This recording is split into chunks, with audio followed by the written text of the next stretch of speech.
నమస్కారం. కొంతమందికి నచ్చవచ్చు నచ్చకపోవచ్చు, బట్ ప్రాక్టికల్గా మాట్లాడుకుందాం. నేను ఆడపిల్లల విషయంలో ఇప్పుడు ఒకటే చెప్తా, దేవతలు దేవతలు దేవతలు అంట. మగపిల్లల విషయంలో దేవుడే నాకు తెలిసిన ఎప్పుడు అనలా. మా నాన్న దేవుడే అంట, మా తాతను దేవుడే అంట. అందరి విషయంలో అసలు దేవుడే అని అనను మగవాళ్ళని. నేను అనుభూతి కాదు, ఎందుకంటే నాకు గురించి నాకు తెలుసు కాబట్టి. సో విషయం ఏంటి మరి? వారసుడు చిరంజీవి ప్రేమగా ఫ్లోలో సరదాగా చెప్పినా కానీ మొత్తం లేడీస్ హాస్టల్లో నేను వాటిలాగా ఉన్నాను. చరణ్ ఈసారి నాకు అబ్బాయిని ఎవరో నాకు గిఫ్ట్గా నాకు ప్రేమగా లైక్ ఈవేళ అంటే దానిని కూడా తప్పుపెట్టిన వాళ్ళు ఎవరైతే ఉన్నారో, ఇప్పుడు చిరంజీవి సంతోషం చూసి, మెగా ఫ్యాన్స్ సంతోషం చూసి ఇప్పుడన్నా రియలైజ్ అవ్వండి. ఆడపిల్ల దేవతే, నో డౌట్, బంగారం అంతే ఆడపిల్ల. మగాడు వారసుడు.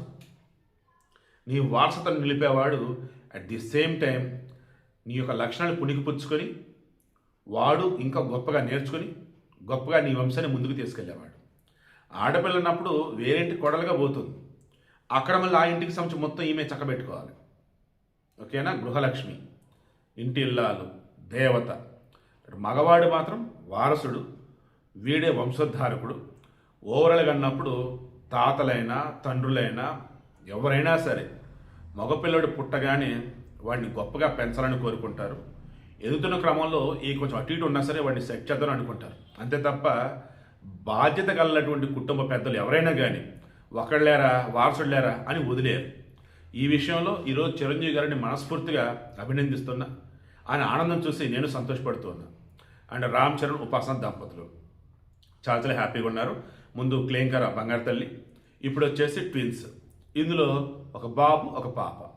మీలో చాలామందికి ఉన్న డౌట్ ఏంటంటే ముందు బాబు పుట్టాడా తర్వాత పాప పుట్టిందా లేకపోతే ఏంటని.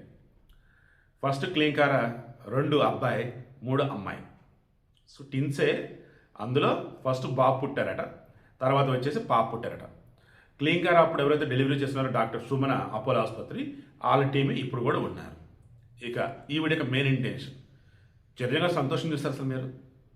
అదే సంతోషం నేను చాలామంది తాతల్లో తండ్రుల్లో చూశాను. వంశోద్ధారకుడి కోసం, వారసుడి కోసం ఎదురు చూస్తూ ఉంటారు. పుట్టిమల్లి ఆడవాళ్ళని ఏం చేయరాలు, గౌరవంగా గొప్పగానే పెంచుతారు. ఒక్క వారసుడు కాబట్టి చూస్తూ ఉంటారు. ఇది పాజిటివ్గా ఆలోచించడం అంటే. ఎనీవే ఫైనల్లీ నాకు కూడా చాలా చాలా సంతోషం ఉంది. ఎందుకంటే చిరంజీవి అంట రామ్ చరణ్కి కొడుకుగా వచ్చేసాడు, వారసుడు వచ్చేసాడు. Feeling very very happy.